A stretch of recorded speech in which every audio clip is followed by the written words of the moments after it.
ओम शांति, ओम शांति, ओम शांति। बाबा कह रहे मीठे बच्चे, बाबा कहते मीठे बच्चे, माया दुश्मन तुम्हारे सामने है, इसीलिए अपनी बहुत बहुत संभाल भी करनी है, क्योंकि हम किसके देश में अभी हैं? माया के ही देश में है ना। बाबा तो गुप्त रूप से हमें सुरक्षा कवच दे रहा है। अगर माया से ही दुश्मनी लेंगे तो वो तो और ज़्यादा विरोध करेगी कि निकल जाओ। इसलिए बहुत सामने से प्रेम से रहना है, अंदर से गुप्त आत्मा के साथ बातें करनी, आत्मा को निकालना है ना। इस देह भान से किसको निकालना? आत्मा को निकालना है, अपने रिश्तेदारों को नहीं निकालना है। रिश्तेदार मतलब देह भान, हमें आत्मा को निकालना है। तो इसीलिए बाबा कहते माया दुश्मन तुम्हारे सामने है, इसीलिए अपनी बहुत संभाल करके चलनी है। रिश्तेदारों में फंसना नहीं है, ये मेरे रिश्तेदार है नहीं, सब आत्मा हैं। मेरे सारे रिश्ते मेरे बाबा के साथ हैं। तो अगर चलते चलते माया में फंस गए तो अपनी तकदीर को लकीर लगा दोगे। अगर हम चलते चलते फंस जाते हैं ना कि यही मेरा पति, यही मेरी पत्नी, यही मेरे बच्चे, यही मेरे माँ बाप, ये सब देवभान के रिश्ते। और अभी तो सारे रिश्ते बाबा क्या बोलता है कि तुम आत्मा समझोगे तो तुम्हारे रिश्ते परमात्मा के साथ है, जिसके लिए गायन है त्वमेव माता च पिता तमेव, तुम ही मेरे माता पिता बंधु सखा सब हो। तो अभी वही संगम युग चल रहा है, जिस समय डायरेक्ट हमें आत्मा बनकर परमात्मा से रिश्ता रखना। आत्मा गुप्त, परमात्मा गुप्त, रिश्ते गुप्त।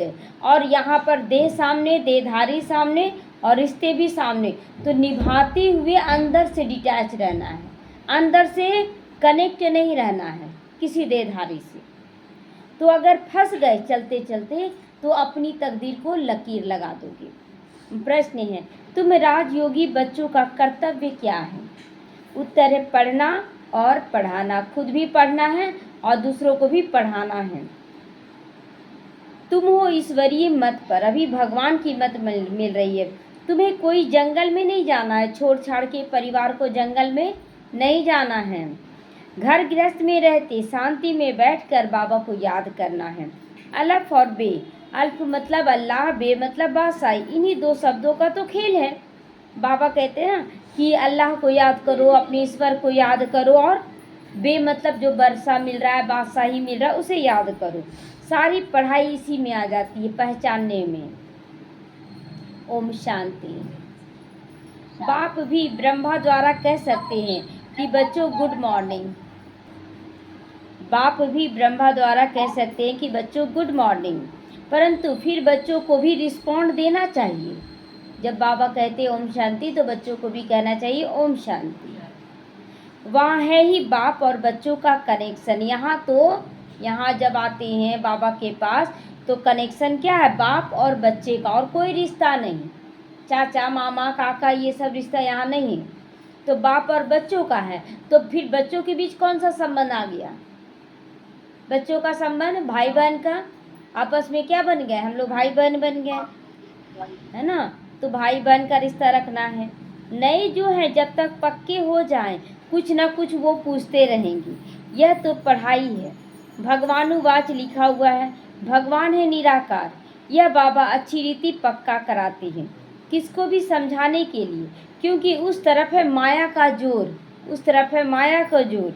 यहाँ तो वह बात नहीं है ना। यहाँ देखिए, वहाँ पर बाहर में बंधन खींचता है, ज़बरदस्ती आपको बांधेगा कि तुम हो मेरी, तुम मेरी पत्नी हो, तुम मेरे पति हो, तुम मेरे बच्चे हो। ये बांधने वाला संस्कार है, और बाबा के पास बांधने वाला संस्कार नहीं है। बाबा तो स्वतंत्र करता है, बाबा के प्यार के बंधन में बांधता है ना। हम खुद बन जाए, जैसे कृष्ण के लिए जो गायन है ना कि मैया मुझे प्यार के आंचल से तो बांध के देख तो मैं बंध जाऊंगा।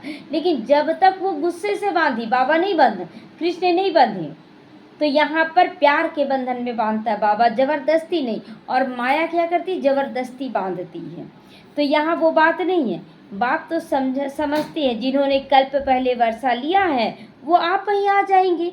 जबरदस्ती नहीं बुलाते, तुमको आना ही पड़ेगा, तुमको लेना ही पड़ेगा, ऐसे तो नहीं बोलते। जो लिए थे वो जरूर आएंगे।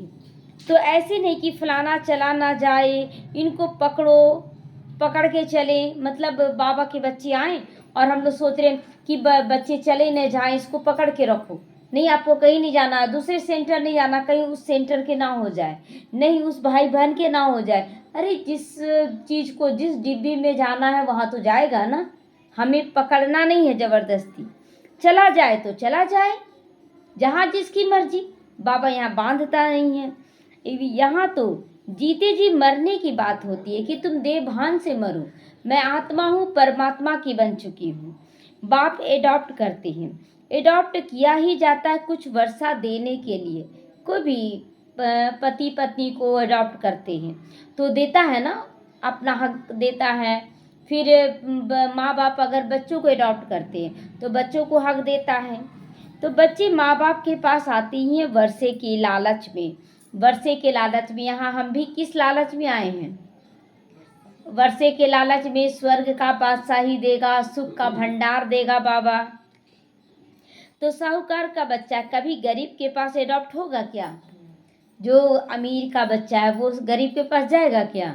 नहीं, इतना धन दौलत आदि सब छोड़ करके कैसे जाएगा? तो एडॉप्ट करते हैं साहूकार। एडॉप्ट करने वाले कौन? साहूकार होते हैं। अभी तुम जानते हो बाबा हमको स्वर्ग का बादशाही देते हैं, तो माया तो हमें गरीब बना दी थी और बाबा हमें साहूकार बना रहा, तो हम एडॉप्टेड बच्चे हैं। तो अभी एडॉप्टेड बच्चे हो गए हैं, इतने बड़े साहूकार के बच्चे बन गए हैं, अब जाएंगे क्या माया के पास? नहीं जाएंगे ना। अब बाबा जब परमात्मा है, हम आत्मा बन के ही रहेंगे, देहधारी के चंगुल में नहीं फंसेंगे, रहेंगे सबके बीच, सब कुछ निभाएंगे, सारे रिश्ते निभाएंगे, लेकिन डिटैच। अभी आर्टिफिशियल सब कुछ निकल गया है सेट, और बाबा पहनाएगा हीरो का सेट, कौन सा लेंगे? यहाँ आर्टिफिशियल में फंसेंगे कि हीरो का सेट लेंगे?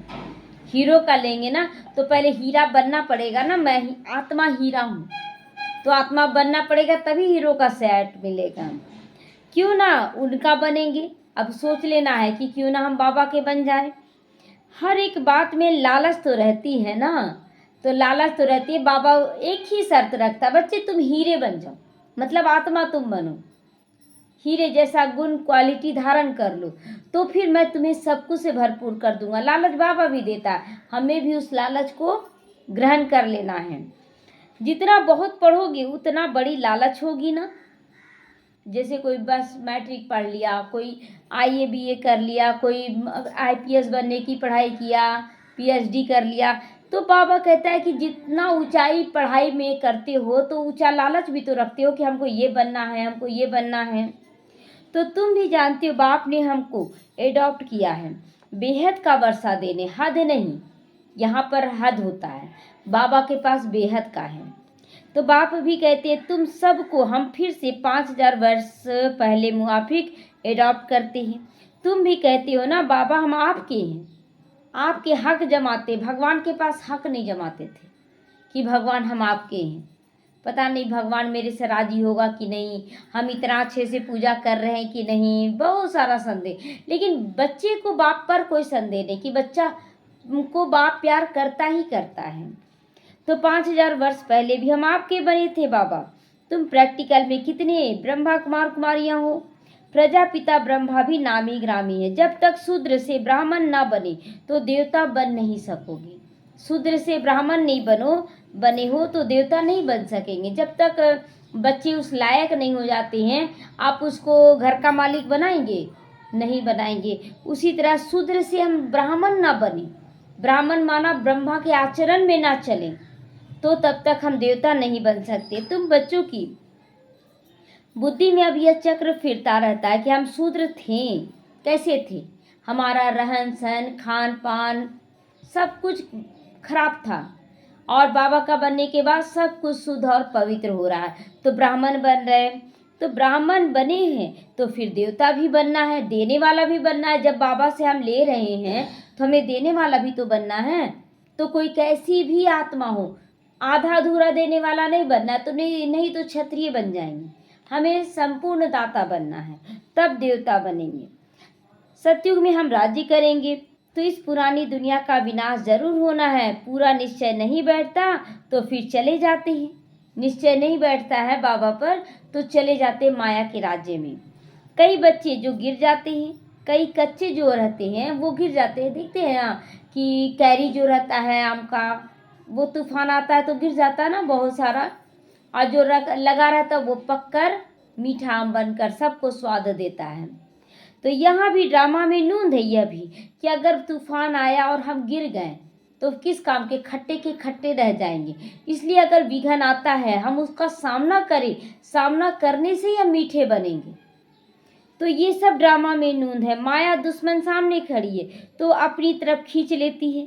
बाबा घड़ी घड़ी पक्का कराते हैं माया में फंस नहीं पड़ना, रावण की बातों में फंस नहीं पड़ना, राम लक्ष्मण रेखा के बाहर मत जाना। जो भी बाबा का श्रीमत है उस पर चलते रहना है, नहीं तो अपनी तकदीर को लकीर लगा दोगे।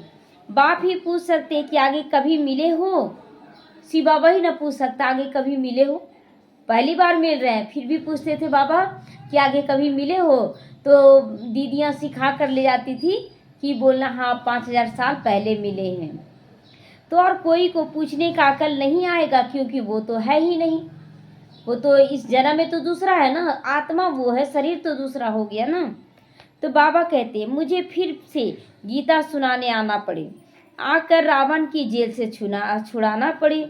बेहद का बाप बेहद की बातें समझाते, बेहद की बातें, हद की बातें केवल एक जन्म की बातें, और बेहद की बातें सतयुग से लेकर कलयुग तक की बातें।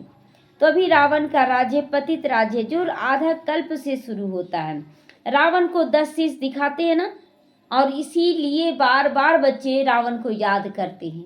10 शीश 10 विकारों का शीश, और इसीलिए बाबा क्या बोलकर याद करते हैं रावण को, क्या बोलकर याद करते हैं रावण को घड़ी घड़ी? हाँ, टेंशन है, बहुत टेंशन है, बहुत। 10 सिर वाले रावण को बार बार आह्वान करेंगे तो वही आएगा ना। और अगर बोलेंगे बाबा आप आए हो, सब अच्छा हो रहा है, क्योंकि बाबा के साथ अच्छा शब्द जुड़ ही जाता है। कुछ भी बुरा हुआ तो भी बोलते रहना बाबा बहुत अच्छा हुआ है, बहुत अच्छा हो रहा है, तो फिर अच्छा हो जाएगा। तो आप निर्णय करें कि अब टेंशन बोलना है कि बाबा बोलना है। बाबा बोलना है, और बाबा के साथ अच्छा। और रावण जैसे ही बोलते टेंशन तो कैसा फील होता है, खराब फील होता है ना, तो खराब हो जाएगा। और बाबा याद करेंगे तो अच्छा अच्छा फील होगा। तो विष्णु को 4 भुजा दिखाते हैं। ऐसा कोई भी मनुष्य नहीं होता है जो 4 भुजा वाला हो। यह तो प्रवृत्ति मार्ग दिखाया जाता है, मतलब गृहस्थी को दिखाया जाता है, पति और पत्नी के जोड़े को विष्णु चतुर्भुज के रूप में दिखाया जाता है। तो यह है एम ऑब्जेक्ट, विष्णु द्वारा पालना, विष्णु द्वारा पालना। तो विष्णु चतुर्भुज बनने का हमारा लक्ष्य है, लक्ष्मी नारायण बनने का लक्ष्य है। विष्णुपुरी को कृष्णपुरी भी कहते हैं। श्री कृष्ण को तो 2 बाहें ही दिखाएंगे, क्योंकि श्री कृष्ण को कभी 4 भुजा नहीं दिखाएंगे। क्यों? राधे कृष्ण गाते हैं ना, लेकिन 4 भुजा क्यों नहीं दिखाते? दोनों को दिखाएंगे, 4 भुजा क्यों दिखाएंगे? लक्ष्मी नारायण को भी दोनों को दिखाते हैं, तो विष्णु चतुर्भुज तो बना दिए ना, विष्णु को चतुर्भुज बनाए। हाँ, तो कृष्ण के लिए 2 4 भुजा वाला क्यों नहीं बनाया गया?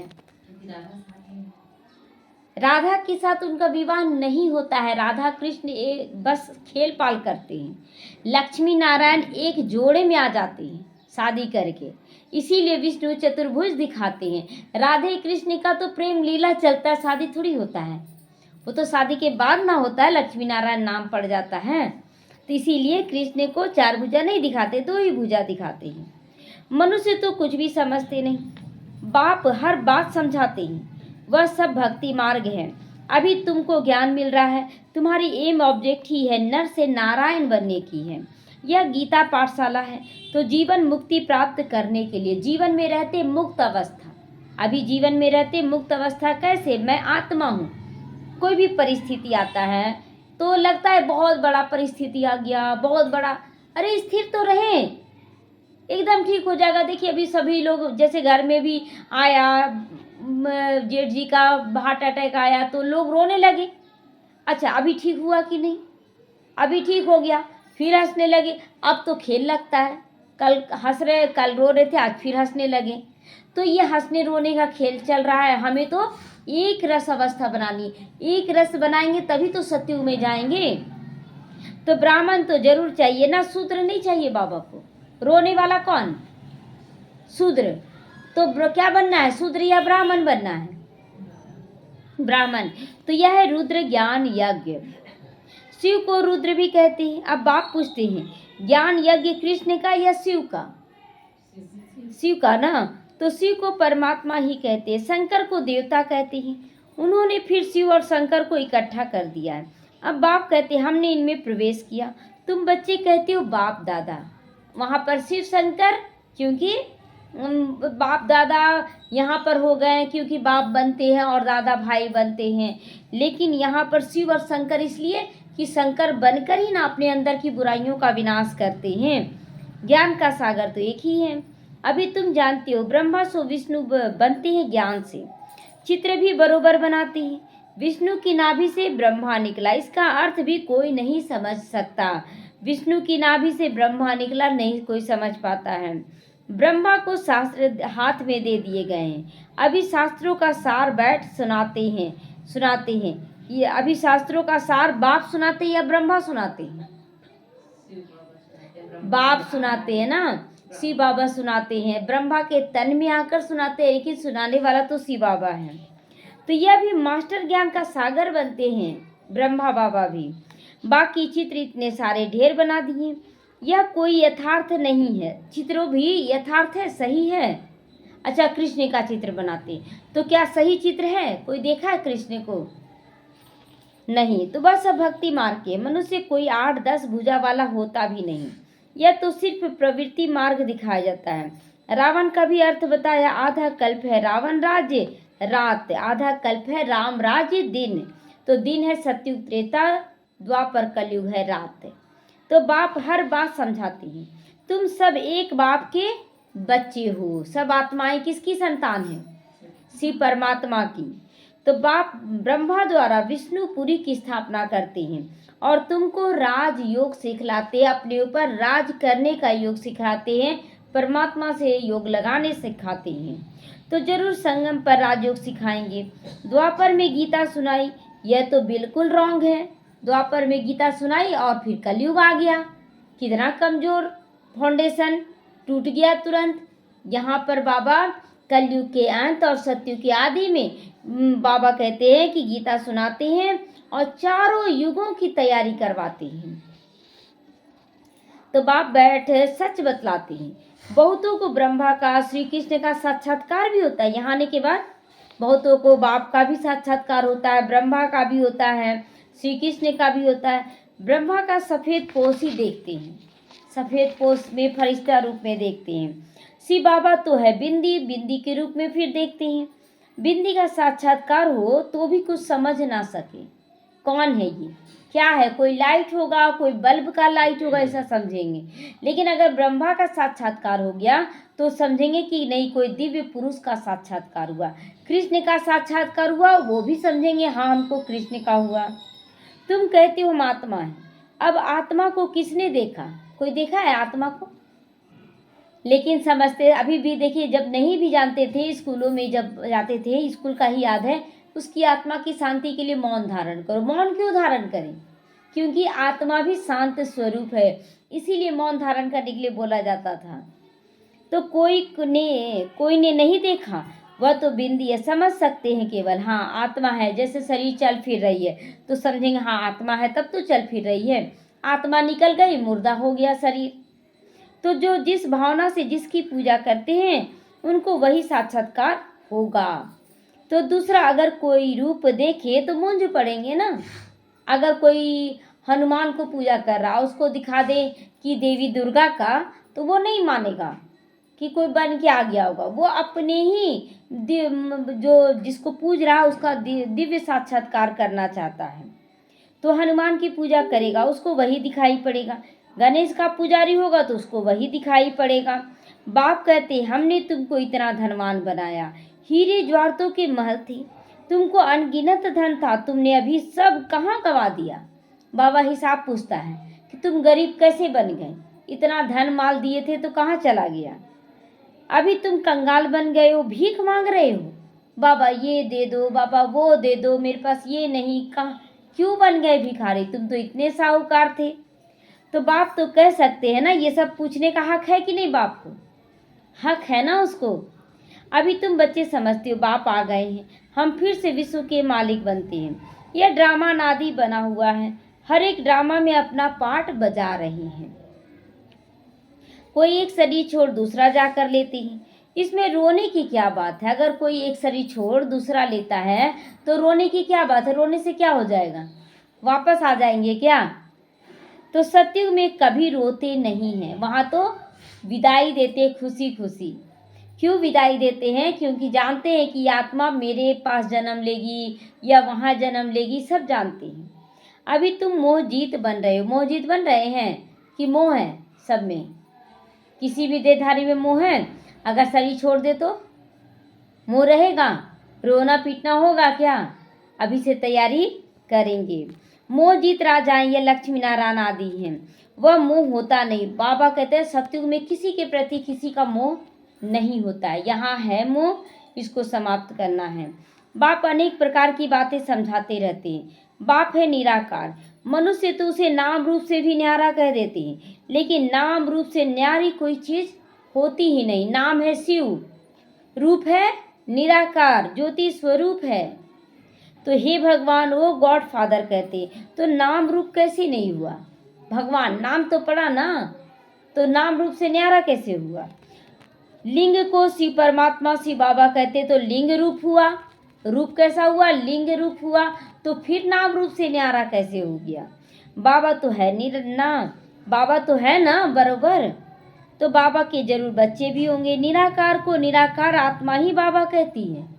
शिव बाबा को बाबा आत्मा कहती है।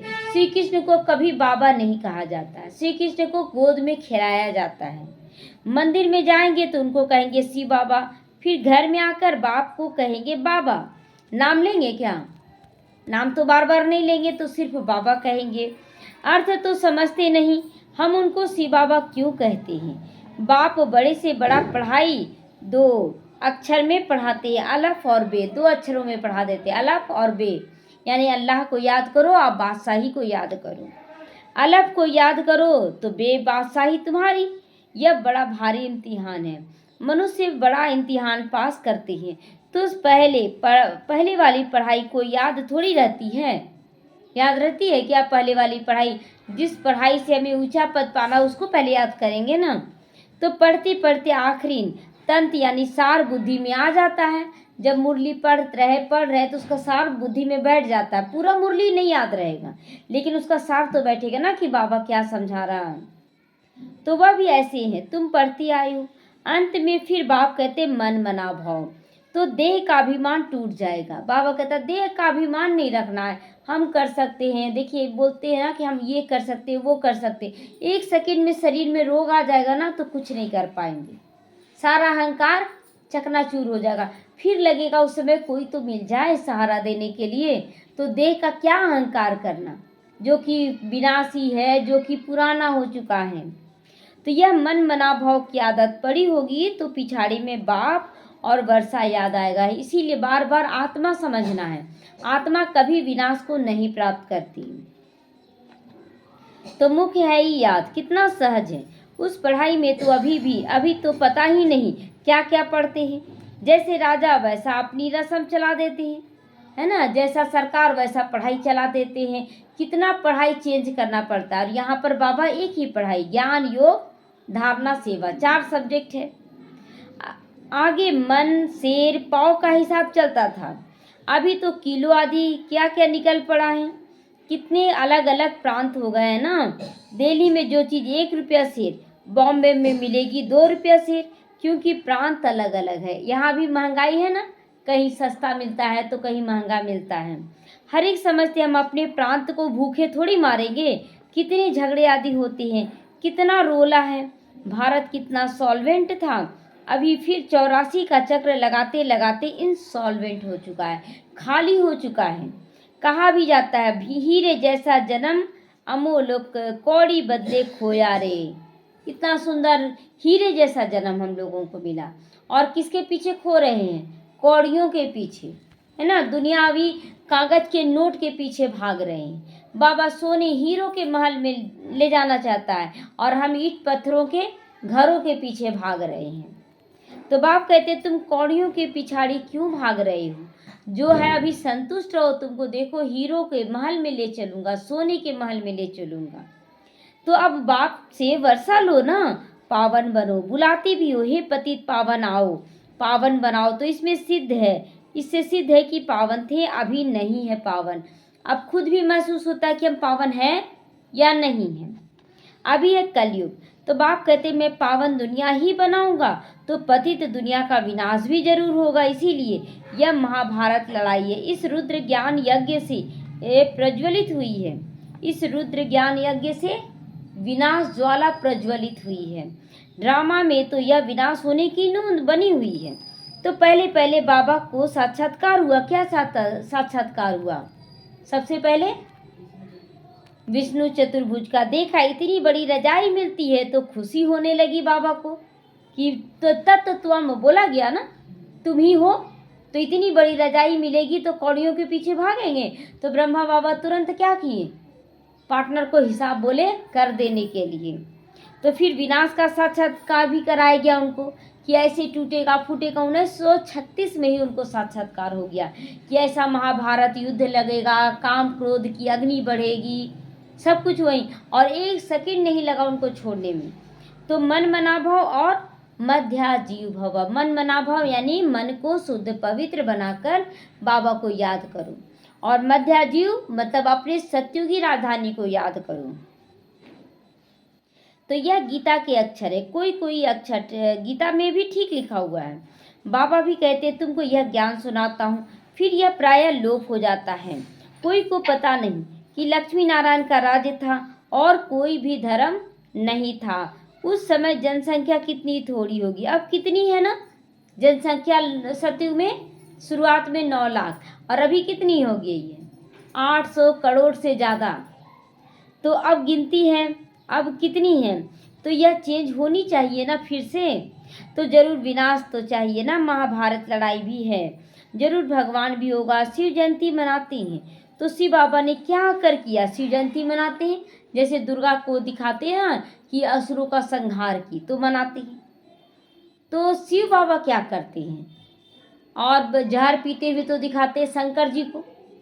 तो शिव बाबा क्या करते? ज्योति स्वरूप क्या बनाते हमें, हमें भी आप समान बनाते, उन्हीं का सारा किया कराया है। तो वह भी नहीं जानते। अब बाप समझाते, गीता से श्री कृष्ण की आत्मा को रजाई मिली। माता पिता कहेंगे गीता को, जिससे तुम फिर से देवता बनती हो। गीता के ज्ञान से राजयोग सीखकर कृष्ण ये बना।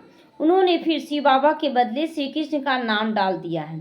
तो बाप समझाते हैं, यह तो अपने अंदर पक्का निश्चय कर लो, कोई उल्टी सुल्टी बात अगर सुनाए तुम्हें गिरा न दे, उल्टी सुल्टी बात सुनाकर हमें गिरा न दे। बहुत बातें पूछते हैं, विकार बिगड़ सृष्टि कैसे चलेगी, है ना? वो लोग पूछते हैं, अरे सृष्टि तो चल ही रही, 1936 से कितने बच्चे पवित्र बनते चले गए, तो सृष्टि रुकी, इसका चिंता तुम क्यों करते हो?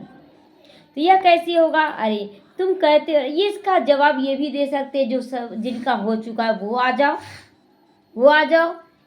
तो तुम खुद कहते हो वह वाइसलेस दुनिया है, संपूर्ण निर्विकारी कहते हो ना, तो फिर विकार की बात वहाँ कैसे हो सकती है? सत्युग में विकार की बात नहीं होती है। अब तुम जानते हो बेहद के बाप से बेहद की बादशाही मिलती है, तो ऐसे बाप को याद क्यों नहीं याद करेंगे?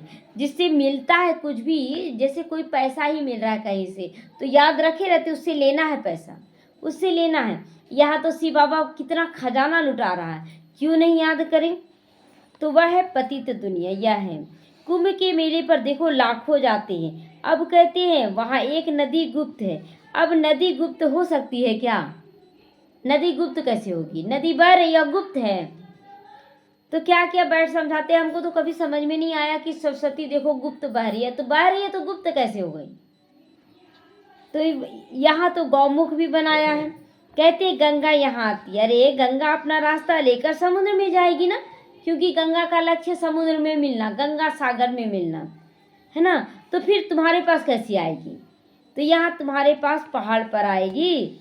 तो भक्ति मार्ग में कितने धक्के खाते, कभी यहाँ बोलते गंगा है, कभी वहाँ गंगा है। तो ज्ञान भक्ति फिर है वैराग्य। ज्ञान मतलब सत्युग त्रेता, द्वापर कलयुग माना भक्ति, और संगम युग वैराग्य का समय है। एक है हद का वैराग्य, दूसरा है बेहद का। यहाँ कौन सा वैराग्य लाना है? बेहद का वैराग्य लाना है। सन्यासी तो घर बार छोड़कर जंगल चले जाती है, यहाँ तो तुमको वह बात नहीं है, तुमको छोड़कर कहीं नहीं जाना है। तुम बुद्धि से सारी पुरानी दुनिया का सन्यास कर देते हो। बुद्धि से सोचना है कि मैं आत्मा हूँ। तुम राजयोगी बच्चों को मुख्य कर्तव्य पढ़ना और पढ़ाना। अब राजयोग से कोई जंगल थोड़ी सिखलाया जाता है, जंगल में थोड़ी सिखाया जाएगा राजयोग।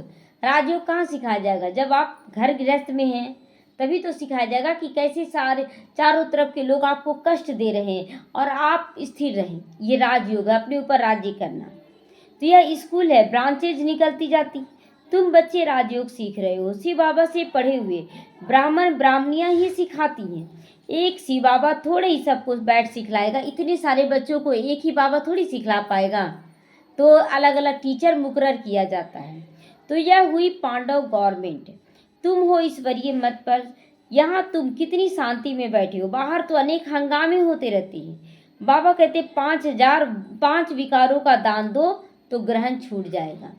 अगर पूरी तरह से दान दो तो शमशानी वैराग्य नहीं, अभी दुख पड़ रहा ना, इसलिए ना मेरा कोई पति है ना कोई मेरा कोई है, ऐसा शमशानी वैराग्य नहीं। और फिर वो अच्छा हो गया तो फिर क्या करे, अब पति है ना, तो फिर वैराग्य खत्म। तो ये सब समझ के चलना है। मेरे बनो तो मैं तुम्हारी सब मनोकामनाएं पूरी कर दूंगा। तुम जानते हो अभी हम सुख धाम में जाते हैं, दुख धाम में को आग लगनी है। बच्चों ने विनाश का साक्षात्कार भी किया है। अब टाइम तो बहुत थोड़ा बचा है, 100 साल का था ना, 100 साल का है ये संगम युग। कब से स्टार्ट हुआ? 1936, है ना। तो 1936 से अभी 2036 में कितना टाइम है? 11 साल। तो या 1 साल तो ये भी जा रहा है, तो अब और कम बचेगा। तो टाइम बहुत थोड़ा, इसीलिए याद की यात्रा पे लग जाएंगे तो विक्रम विनाश होगा, ऊंचा पद भी पाएंगे। अच्छा, मीठे मीठे सीखी लदे बच्चों प्रति माता पिता बाप दादा का याद प्यार और गुड मॉर्निंग। रूहानी बाप की रूहानी बच्चों को नमस्ते। हम रूहानी बच्चों की रूहानी माता पिता बाप दादा को याद प्यार, गुड मॉर्निंग और नमस्ते नमस्ते। शुक्रिया बाबा, शुक्रिया। धारणा के लिए मुख्य सारे बाप के वर्षे का पूरा अधिकार लेने के लिए जीते जी मरना पड़ेगा। जीते जी मरना मतलब शरीर आपको छोड़ना नहीं है, लेकिन शरीर में रहते मैं आत्मा हूँ ये समझना है। तो एडॉप्ट हो जाना है बाबा के प्रति। कभी भी अपनी ऊंची तकदीर को लकीर नहीं लगाना है। कभी भी उल्टी सुल्टी बात सुनकर संशय में नहीं आना। कोई कुछ भी सुनाए हमें उसकी बातों में नहीं आना है। जरा भी निश्चय न हिले, इस दुख धाम को आग लगने वाली है, इसीलिए इससे अपना बुद्धियोग निकाल लो पहले से। अगर बुद्धियोग फंसा जाएगा, मेरा बच्चा, मेरा घर जल रहा है, ये चिल्लाना स्टार्ट कर देंगे। वरदान विशेषता रूपी संजीवनी बूटी द्वारा मूर्छित को सुरजित करने वाले विशेष आत्मा बनो। मूर्छित को सुरजित, जो एकदम मरा पड़ा है, विकारों के अधीन ऐसे बच्चों को हमें निर्विकारी बना देना, बाप का बना देना, यही हुआ सुरजीत कर देना। तो हर आत्मा को श्रेष्ठ स्मृति की, विशेषताओं की स्मृति रूपी संजीवनी बूटी खिलाते रहो तो वह मूर्छित से सुरजीत हो जाएगा। कोई मूर्छित है तो उसको बार बार याद दिलाना है कि तुम कौन हो, आत्मा हो, तो फिर देवभान में क्यों? तो मूर्छित से सुरजीत करने का है। विशेषताओं के स्वरूप का दर्पण उसके सामने रखो। दूसरों को स्मृति दिलाने से आप विशेष आत्मा बन जाओगे। अगर दूसरों को भी हम स्मृति दिलाते तो हम विशेष बन जाएंगे। अगर आप किसी की कमजोरी सुनाएंगे तो वह छिपाएंगे, टाल देंगे। आप विशेषता सुनाओ तो स्वयं ही आपकी अपनी कमजोरी स्पष्ट करेंगे, है ना। अगर किसी की हम बड़ाई करते हैं तो वो खुद ही अपना कमी कमजोरी बताने लगे, नहीं मेरे अंदर इतना अच्छाई नहीं है जितना आप बड़ाई कर रहे हैं, मेरे अंदर भी बहुत सारी कमियां, खुद बोलेगा। तो इस संजीवनी बूटी से मूर्छित को सुरजित कर उड़ते चलो और उड़ाते चलो। क्या है संजीवनी बूटी? हाँ, किसी की विशेषताओं को ही बताना। स्लोगन है नाम मान शान व साधनों का संकल्प में भी त्याग ही महान त्याग है। अगर आपको नाम मिल रहा है इस ज्ञान में आकर और उसका भी त्याग कर देते हैं तो यही महान त्याग है। अव्यक्त इशारे संकल्पों की शक्ति जमा कर श्रेष्ठ सेवा के निमित्त बनो। निमित्त बने हुए बच्चों को विशेष अपने हर संकल्प के ऊपर अटेंशन देना चाहिए। जब आप निर्विकल्प निरसंकल्प रहोगे तब बुद्धि ठीक निर्णय देगी। कोई विकल्प नहीं चुनना है दूसरा, बस बाबा और मैं। तब बाबा कहता निर्णय शक्ति हमारे हाथ में होगी। निर्णय ठीक है तो निवारण भी सहज हो जाएगा। अगर निर्णय ठीक है हमारा तो निवारण होगा कि नहीं सहज, तुरंत आ जाएगा उपाय। निवारण करने के बजाय अगर आप ही कारण कारण करने लगोगे, क्या करें कैसे करें, तो फिर क्या बाबा कहते कारण कहोगे तो आपके पीछे वाले भी हर बात में कारण ही बताएंगे। लोग जो आपसे निकले हैं वो आपके सामने कारण ही बताएंगे कि ऐसा ही है, हमें तो अच्छा बनना है ना, तो हमें कारण नहीं सदा निवारण को देखना है। ओम शांति।